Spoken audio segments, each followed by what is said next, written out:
everyone. I'm Rick Ufford Chase, Mayor of Newport, and this is Newport Notes. This is the time I try and come in after each council meeting to update folks in the community about the work of the council and anything else that's going on in the community that I think might be useful for y'all to know. I've got a significant update today to do on our financial situation and what our various task forces and the council have been learning and talking about. I've tried to create some notes to help you focus because there's a lot of material to cover, and I'm going to try and do this as efficiently as possible to create a short form version of the overall situation for folks to be able to understand exactly what's going on. The first thing I want to say as I get started is that one of the smartest moves that the council has made since we began our work back in March was to sign a contract with NEMRIC. That's the Northeast Municipal Resource Center, and in addition to providing software to cities like Newport all over the state of Vermont to manage our financial affairs, we discovered that they also have the availability of folks who can help us to actually sort through our financial challenges. And they often step in when cities lose their financial staff and sign a short-term contract to help with those moments. We've done that here in Newport, and we've been working with a man named Chip Stearns, who, interestingly enough, helped to design the chart of accounts that we've been using in this city since 1996. Chip meets with me, I would say, at least every week, often several times a week. He's been working hard on our behalf for about 2 months, and almost everything that I'm going to talk about today is built on the foundation of his work, which has been to go through every line item in all of our accounts on our balance sheet and to make sure that our books are rock solid. So we have more and more information. He has been extremely helpful in trying to sort out our options as we move forward, and I couldn't be more grateful for his work. So we're going to begin this update on finances, and I've made little cheat sheets here to make it easier to kind of keep up with how did we get here? What exactly happened to get the city into the financial conditions that we're facing today and the challenges that we have to overcome? And in broad strokes, I can now answer that question with a lot more comfort than I had, or a lot more knowledge than I had several months ago. And it can really be divided into two broad areas. The first is that for a long period of time, roughly from 2016 or 17 until about 2024, the city council and mayor went with water and sewer budgets. They continued year after year with water and sewer budgets that often ran as much as a $500,000 per year deficit. And normally what you would expect to do in that kind of a deficit situation is to raise the water and sewer rates. But for a variety of reasons, some of which I think I understand and some of which I just don't know enough about, the council of during those years made choices not to raise the rates.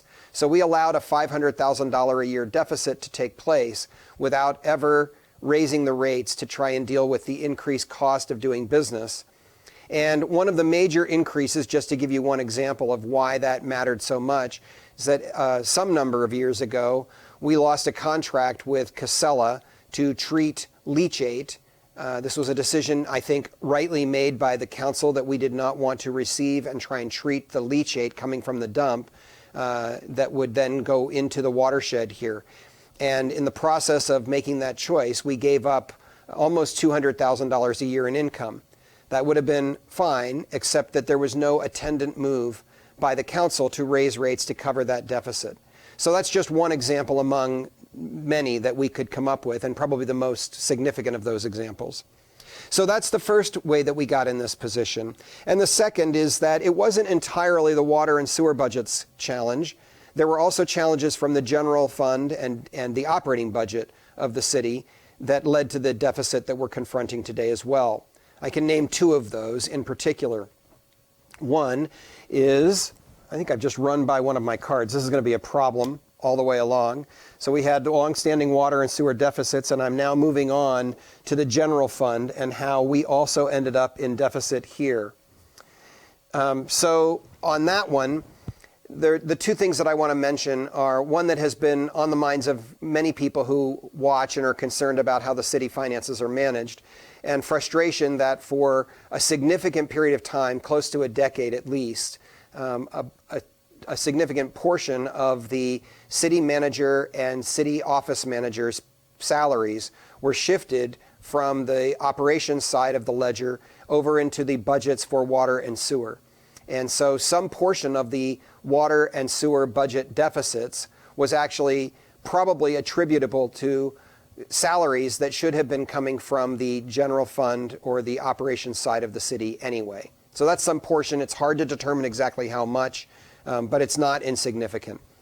The more important thing, I think, that's taken place in the general fund is a problem that I've only begun to really understand with Chip Stern's help in the last few weeks.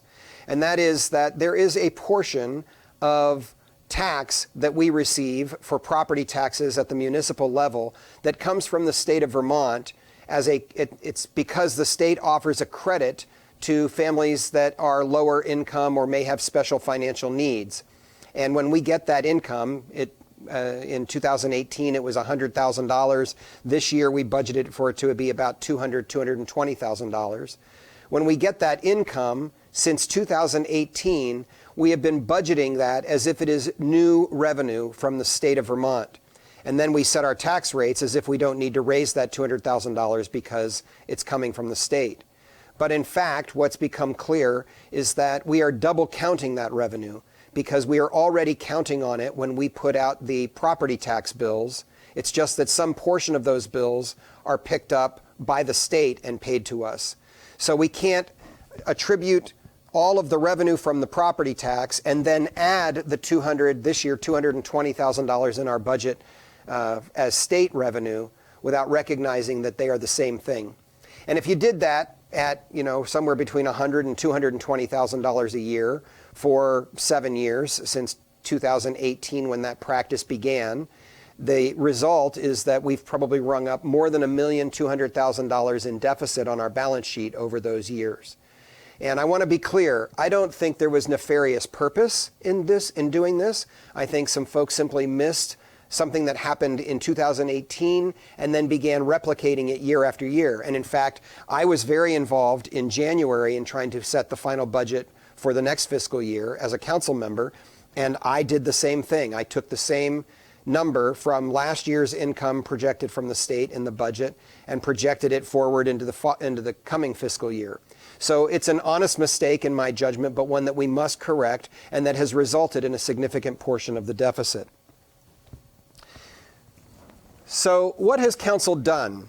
What have we done so far to try and respond to the financial challenges that we've confronted? The first thing that the council has done is to follow recommendations from the Water and Sewer Task Force and our consultant from NEMRIC, Chip Stearns, to set new water and sewer rates. And we've done so calibrating for equity between metered and non-metered customers.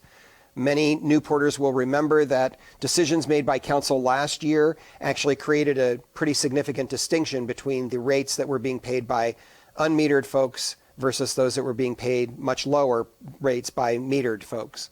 And we've tried to address that, and we've raised the rates across the board so that if you were metered, you probably experienced a total of about a 30% increase, roughly 27%, I believe it was, for the water rates, and roughly 36% for the sewer rates.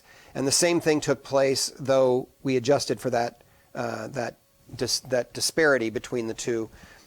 So everyone will see some kind of a rate adjustment in their bill that will come to them in September for water and sewer rates.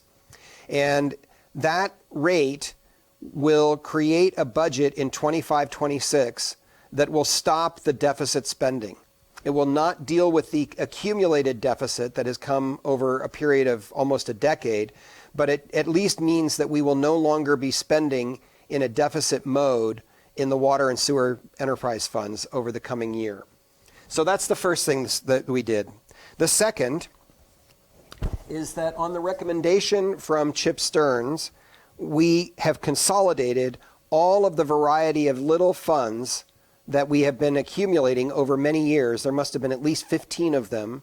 And we've closed all of those funds that were effectively self-saving funds. These were funds that we had created as a city to make sure that we would have money for different things that we would need in the future. And The problem with having that money set aside is that right now we don't have enough cash on hand to pay our bills. So it makes no sense for us to go and borrow money that we could effectively use from our own savings to try and address the short-term cash flow. The council knows, as we have done this, that we are going to have to readdress the question of what responsibility we will have to take in the future to make sure that we are saving for long-term capital expense. But in the short run, we've consolidated all of those funds, and all of that cash has gone into the general operating fund. And that amounted to more than $800,000, and it will help us to reduce the end-of-year deficit that we're coming up on in the end of June. And then the third thing is that we are in the process now of trying to arrange for a short-term loan for the coming year to cover cash flow. This is going to be called a loan in anticipation of taxes. And it's not uncommon. Almost all cities and communities do this now because few have enough money in the bank to cover their spending in advance of the expected tax receipts. In our case, that tax receipt will come, we'll be getting those payments in the months of October and November, and again in the month of May and June next year. And so as we do that, we typically run a significant deficit in our spending over a period of months, and then we make it all back in those 2 times of the year when the cash receipts come in from property taxes. So it's common practice to have a loan in anticipation of tax funding, and we've used that practice before. The problem has been that in the past, the last several years, we haven't just been covering cash flow, it has hidden a deficit spending mode. So instead of just ending up at zero at the end of the year, starting from zero, borrowing money to get through the year, paying that money back, and finishing the year at zero again, we have been finishing the year with a deficit, and it has gone unaddressed for too long. So the first thing we are doing is trying to arrange for a short-term loan to cover cash flow, and the council has authority under the city charter to take action to make that loan happen. We can take care of that action by ourselves. Then we have a separate challenge, which is the long-term financing needed for the new East Side Water Tower construction. And this is a very interesting challenge because the city actually did exactly the right thing. About 4 years ago, they put it to the voters, and the voters agreed that we would take on debt in order to pay for the construction of the desperately needed new tower on the east side of Newport up on the hill, located back behind the Tavern Restaurant and across from Walmart. And when they passed that approval, it said that we would spend just under $5 million and that the approval to borrow was for $5 million less any grant money that we could take in order to defray the costs of building that tower. There was significant grant money that was taken in and was dedicated to that purpose, and the tower will be finished next month and come online probably by the end of July, I'm thrilled to say. And so now we're going to have to come up with the $300 million that we have put out in order to build that tower.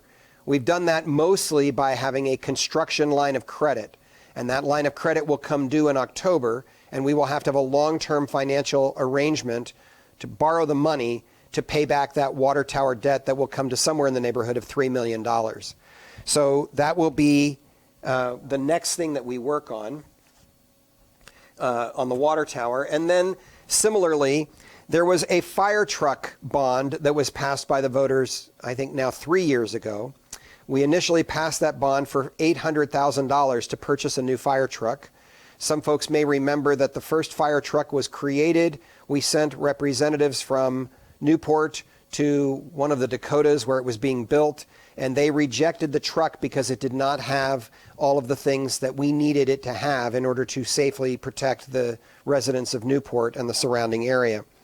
So that truck, the second truck that has been built for us effectively, is now going to be coming to us probably sometime around September or October, and we're going to have to pay for it. And that original $800,000 loan that was approved will need to be expanded modestly. The truck will actually end up costing us $875,000. So we have to come up with a way to pay for the last $75,000 on that truck sometime in the next few months.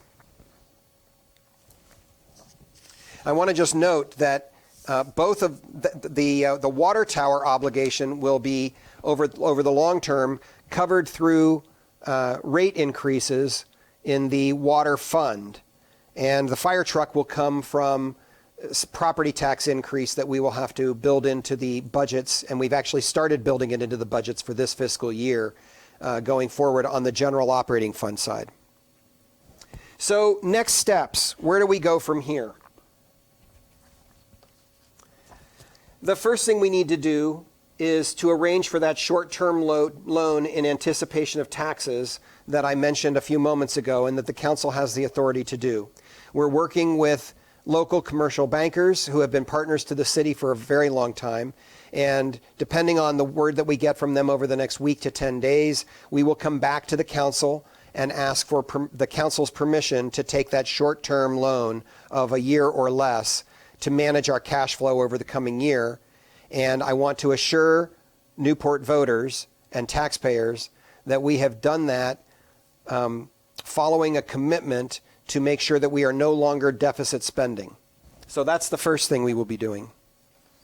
The second is that we will ask sometime between now and probably the 7th of July at the regular meeting of council, we will ask the council to approve a special election. And that special election will be to borrow funds in order to make sure that the city is solvent and dealing with the long-term deficit that's been created.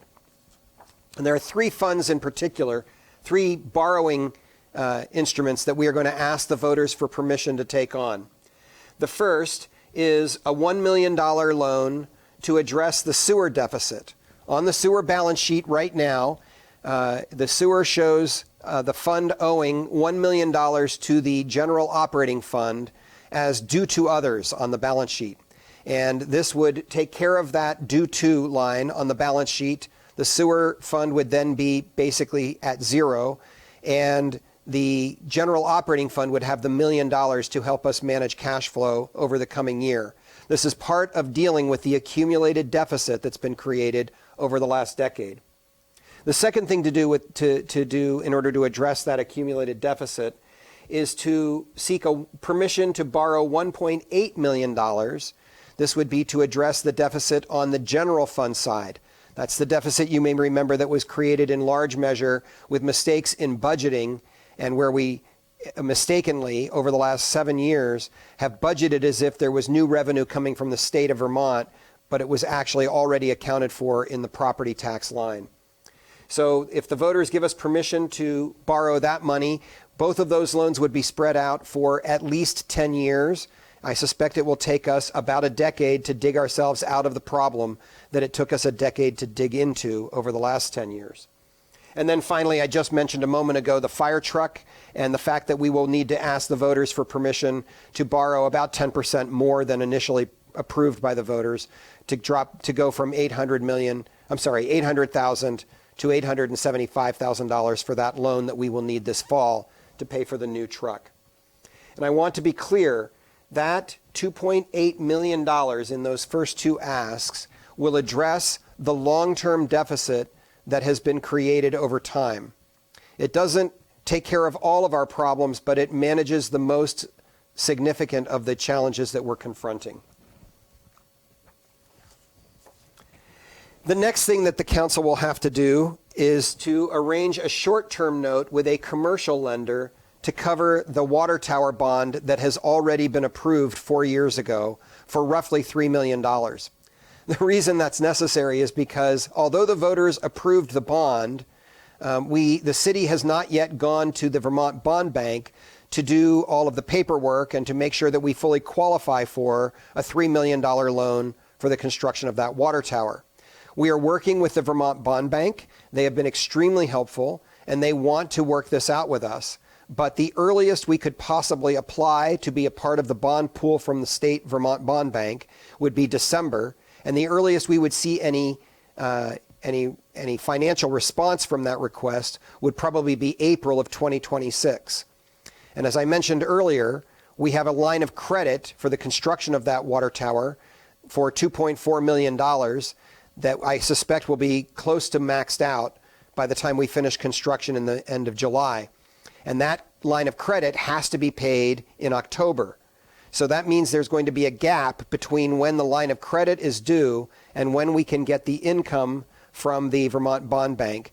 And so therefore, we're going to need to go to a commercial lender, and we've started that process to ask for help in a short-term loan from a commercial lender to get us bridged, basically, to bridge in anticipation of bond income. So that's the next thing that we will be taking on. Simultaneously, as I've just mentioned, we will have to be working with the Vermont Bond Bank to make sure that we qualify and have jumped through all of the appropriate hoops, and we have a clear plan for how the long-term bond, excuse me, with the Vermont Bond Bank for the water tower of $3 million will be paid back. That likely will have a 15 or 20-year outlook, and that's not a surprise. That's what everyone expected when they authorized the bond back in 2021.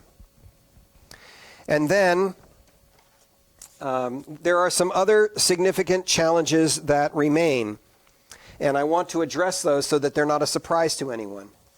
The first is that the council really needs to go back and do a deep dive into the current year budget that's coming up for fiscal year 25-26 and looking at how we will budget going forward to make sure that the city is actually living within our means.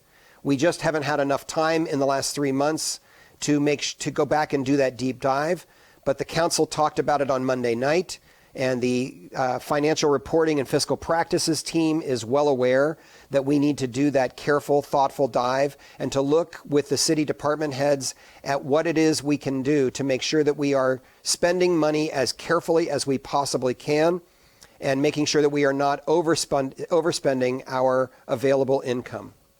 So that's the first thing that we will be doing. The second is that we really need to create a strategy for funding and installing the remaining water meters. We've talked about this before. We have about 1,700 to 1,800 residential water customers in the city of Newport. And of those, something under 1,100 have new meters. We've been working on this project now for almost 15 years. Some few people in the community have asked for water meters and have not yet gotten them for a variety of reasons that had to do mostly with the capacity of the city to get them installed. Others have never asked for them or have never followed up when the city has contacted them. But one way or another, roughly 40% of our residential water customers still do not have water meters. This creates significant challenges for us. The most obvious of which is it's very hard to create an equitable rate fee or rate structure for water use and sewer use if not everyone is using a meter and we can't tell exactly how much water is being used by every customer. So in the long run, we really have to solve this problem. But it also creates other problems for us. The most significant of which is that if we do not have all customers on water meters and have an equitable and reasonable rate structure in place, it makes it much more difficult to receive funding and support through state or federal sources when those funds become available. They want to know that we are being thoughtful about how every resident is being charged equitably and that we are charging a reasonable rate and carrying our fair share of the burden before they will help us with long-term capital investment projects for our water and sewer programs. So it's very important that we finish those water meter installations, and you will hear a lot more about this. We are looking actively with the Water and Sewer Task Force at where the funding and the capacity to install those water meters will come from over the coming year to 18 months so we can complete this project that's been dragging on now since roughly 2010.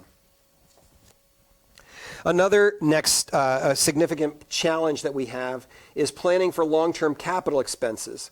And I wrote on this as I did these notes this morning that we've talked often about the Vactor truck, the infamous VAC truck. And we have a truck that's 12 years old that is used almost every day by our water and sewer staffs and by the Public Works Department of the city.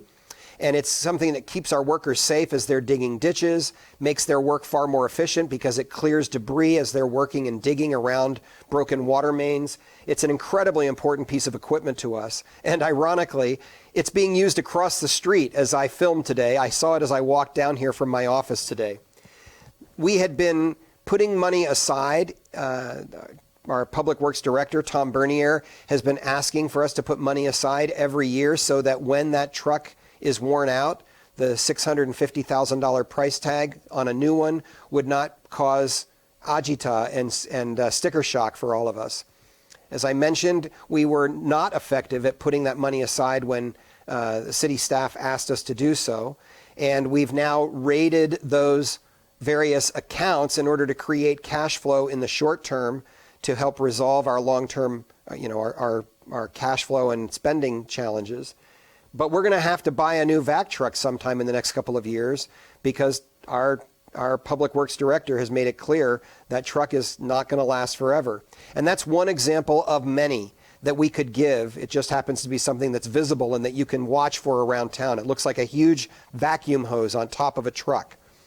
So we're going to have to come back to this conversation as a council and figure out how we plan for those future capital expenditures that we thought we were putting money aside for, but we don't have the money for now. And then finally, and this is the one that is near and dear to my heart, it's why I ran for city council a year and a half ago in the first place. In the long term, we must implement the detailed master plan, the downtown master plan, and build out our downtown. And in order to do so, we're going to have to make some significant investments in infrastructure for the city. For instance, if we build out new housing on Main Street and new commercial properties on Main Street, we will likely need to address the sewer main that runs down the middle of Main Street and improve it or replace it. And so in order to do that, we've been talking for months now about tax increment financing. And we are working now on trying to apply. We will be working this summer, I suspect, on trying to make an application to the state for permission to create a tax increment financing district. And what that will allow us to do is to borrow money with your approval in the city.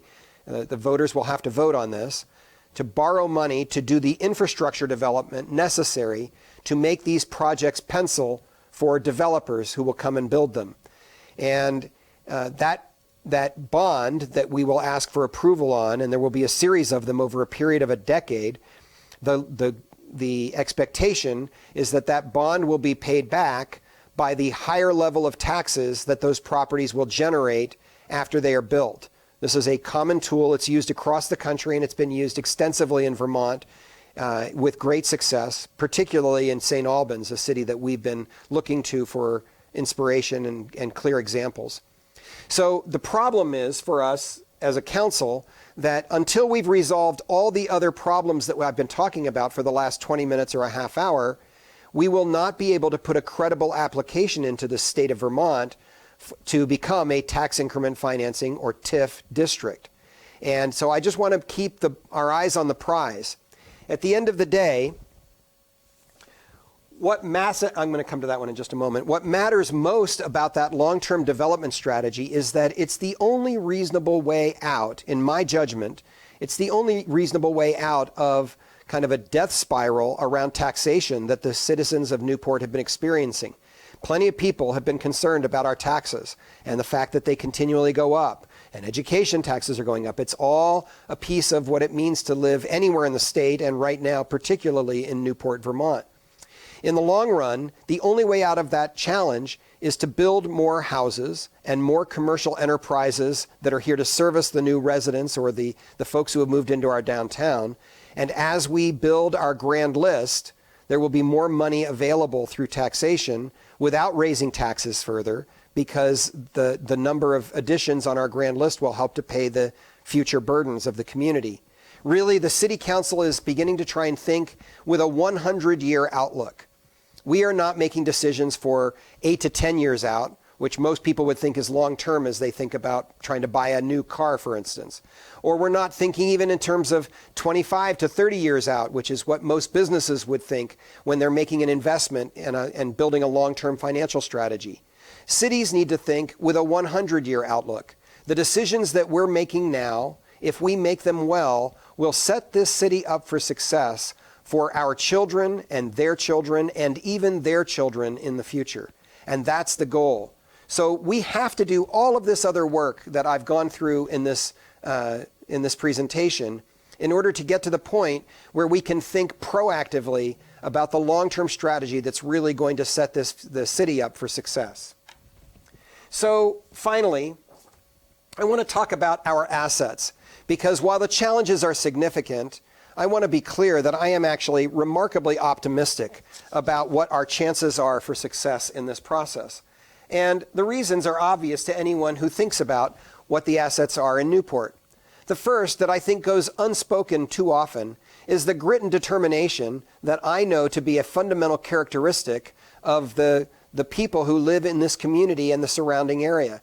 I know because I grew up witnessing what that grit and determination looked like in my grandfather in Lowell, who worked 3 jobs his entire life, or my grandmother, who worked as a school teacher almost her entire career in small schoolhouses across the northern part of the state, or my cousins who have worked in construction and service industry and all kinds of things to make their lives work here. It's not that we don't have the resources or the resilience in our community to manage these problems. It's that we need to name the problems clearly, and once we do, it's my conviction that Vermonters have everything it takes to stand up and respond to those problems. And to that end, that brings me to the second asset, which is that in the 3 months that I've been in this position as mayor, and in the 1 year that I was on the council preceding that, I have become incredibly impressed by our department heads and their staff here in the city. They know their jobs, and they are pulling together and working together. I am confident that they have the resources we need. We just need to make sure they have the funding they need and the support they need. But within the departments of this city, we can do an awful lot of what needs to happen next with our own city staff. The third thing that I see as a remarkable asset for us is we have a council that is clearly committed to making hard decisions that will set us up for that long-term success. I have been very impressed with the work that the council is willing to put in right now. We've met far more often than the twice-a-month routine that would typically be followed by the council. All of our council members are involved in special task force work and other special projects, and all of us are working together to set us up for decisions that we will explain to the community in the best and simplest language we can, that in the long term are going to help this community thrive. So I couldn't say enough right now about the work of our current council. The next one is that we have a downtown that is ripe for development and revitalization. While it is challenging that nearly half of our real estate in downtown is either empty, like the vacant block, or simply not being used, like the Newberry department store building or the Family Dollar store, we actually are in a good position when it comes to development, because developers are looking for property that has been kind of primed and is ready for development. And we have a lot of opportunity to try and build out the property that has been left unused for far too long. And then the last asset that I want to mention is the one that is most obvious to folks, and I think many of us would start with, and that's just to say, look where we live. We have this incredible resource in Lake Memphremagog and the Green Mountains and the beauty of our rivers and streams and the farmland that surrounds our community. And most of the families I know here take advantage of all of that unbelievable resource, and they get their families out to go sledding and playing in the snow and cross-country skiing and snowmobiling in the wintertime and skating on the lake and all kinds of things.